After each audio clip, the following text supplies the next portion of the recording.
The flight was $5,000 a seat. My mother looked straight through me, her eyes as cold as the marble floor of the restaurant, and said, "If you can't afford it, stay behind." I just cacked. I didn't argue or beg. I sat there in that suffocating silence and finished my water while my brother smirked at me from across the table. But 3 hours later, my phone started screaming. One fraud alert after another lit up the screen in the dark of my apartment. $20,000. Charged to my premium travel card for 4 business class tickets on Qatar Airways. They weren't for me. They were for them. I didn't panic. I didn't pick up the phone to scream at them or demand an explanation. Instead, I opened my banking app with a steady hand. I hit the button to dispute every single charge and reported the card as stolen. They wanted a luxury vacation on my dime. Fine. I decided right then to give them a federal investigation instead. Enjoy the wait. They thought I was still that same girl. The one who worked 3 jobs, surviving on black coffee and adrenaline just to pay off my brother Hoang's gambling debts. I remember sitting in my car 3 years ago, counting pennies for a sandwich while my mother, bitch, called me crying, threatening to end it all if I didn't save her golden boy one more time. I nearly broke myself for them, but sitting in that restaurant today, none of that mattered. My sister-in-law, Lynn, sneered at my plain blazer, her fingers digging into the leather of a fake Hermes bag she thought I couldn't recognize. "You look so drab, Anna," she chirped, her voice dripping with artificial pity. "Maybe if you had more ambition, you could afford a life like ours." My mother didn't even look up from her menu. She just signaled the waiter and then pointed at me. "Anna, don't just sit there. Stand up and pour your brother his wine. Be useful for once." I felt the eyes of the other diners on me as I stood. The heat crawled up my neck, but I didn't snap. I reached into my pocket and felt the cool glass of my phone. I wasn't just taking the insults. I was waiting. Earlier that day, my mother had handed me her phone, whining about a banking app error.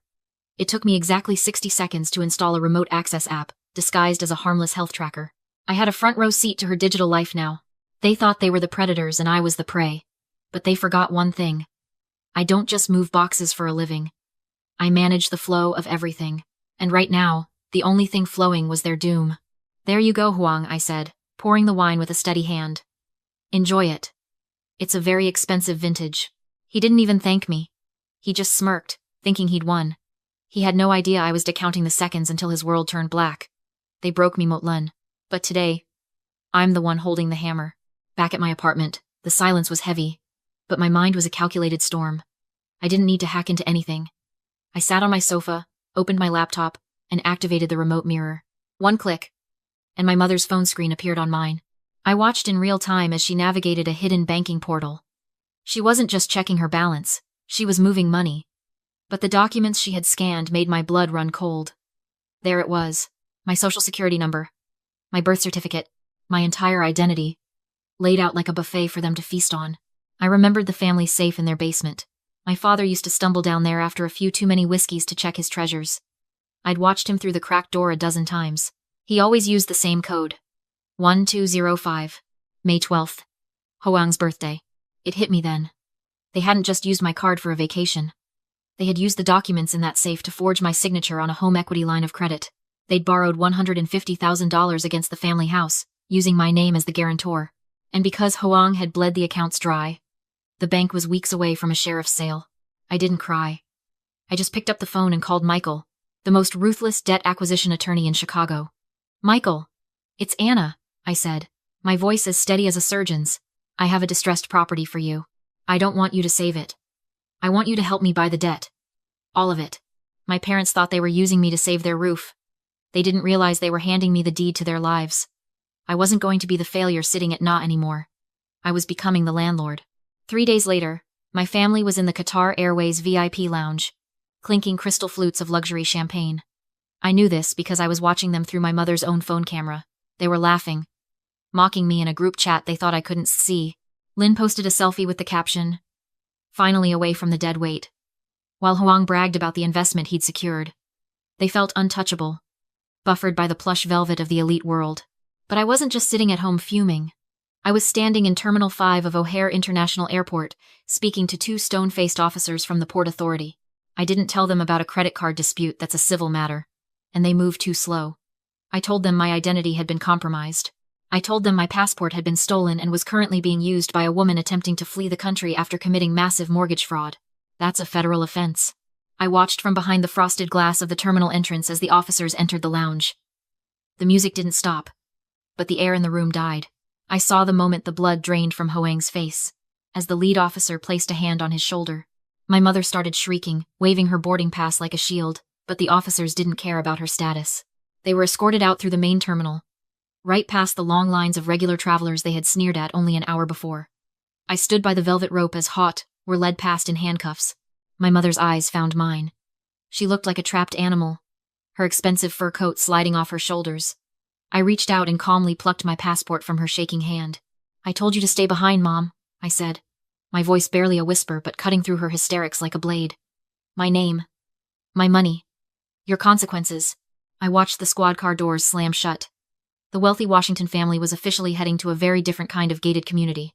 At the precinct, the air smelled like stale coffee and desperation. My brother, Hoang, was pacing the small interrogation room, his expensive silk tie loosened and his face blotchy from crying. He didn't care about the money he stole.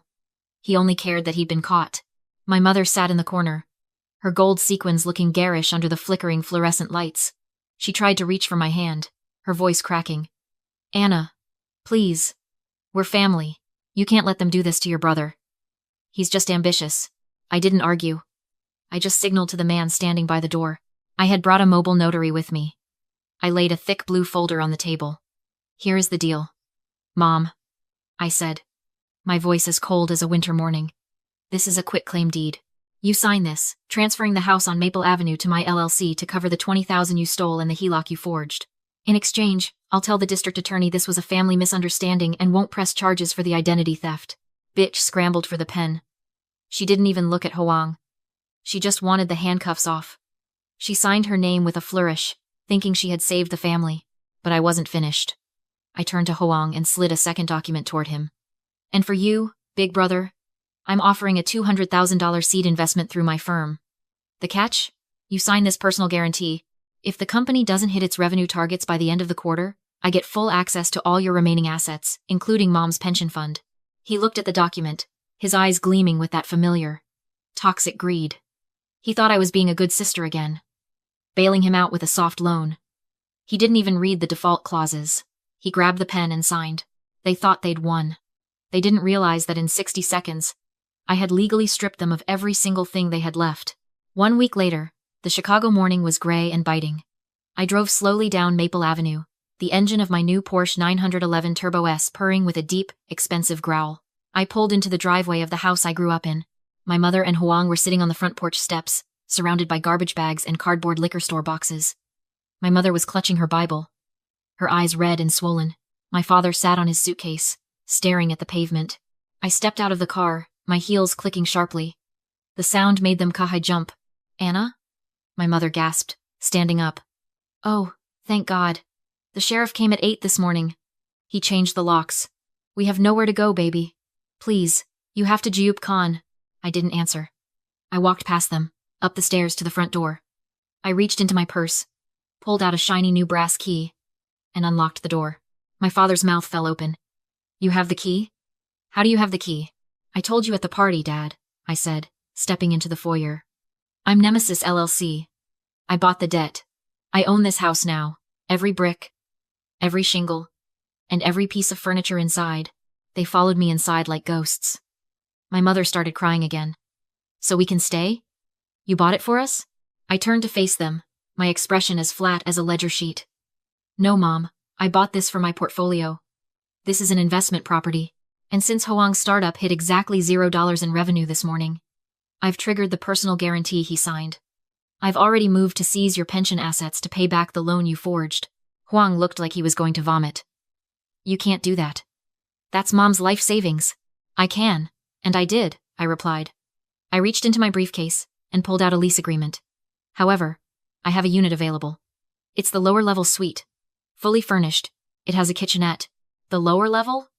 My father sputtered. "You mean the basement? I am Vernon Washington. You expect me to live in the basement like a servant?" "I expect you to pay your rent," I said.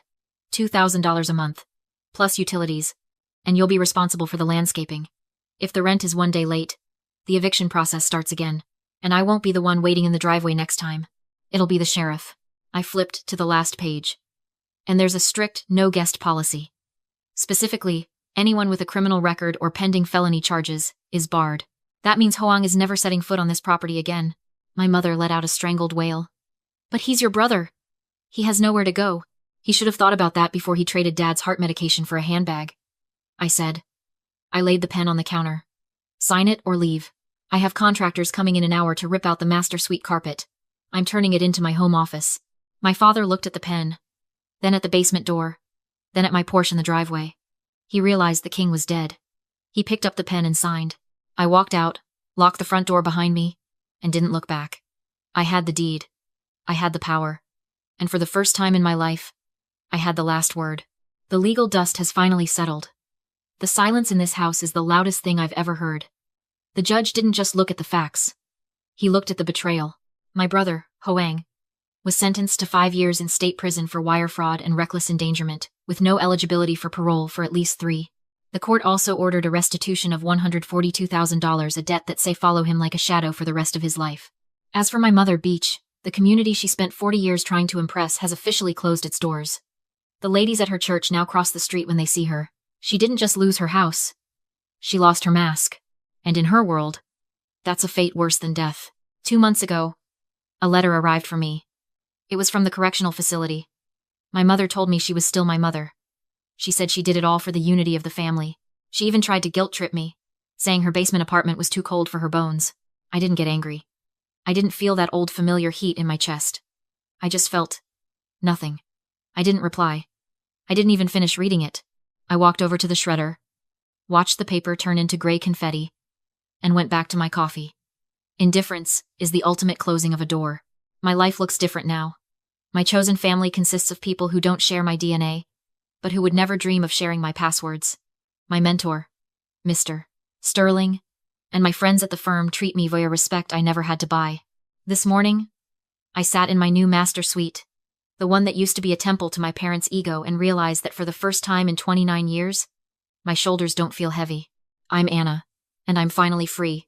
But before I go, I want to leave you for something I had to hawk the hard way. Blood doesn't make you family. Loyalty does. You are allowed to walk away from people who hurt you, even if you share a last name. Trust is a currency that must be earned, not a birthright that can be demanded. If your Jiadin was the one holding the knife, would you keep hugging them Chodin he you bled out? Or would you finally have the courage to walk away? Tell me your breaking point story in the comments. I know exactly what you are screaming at the screen right now.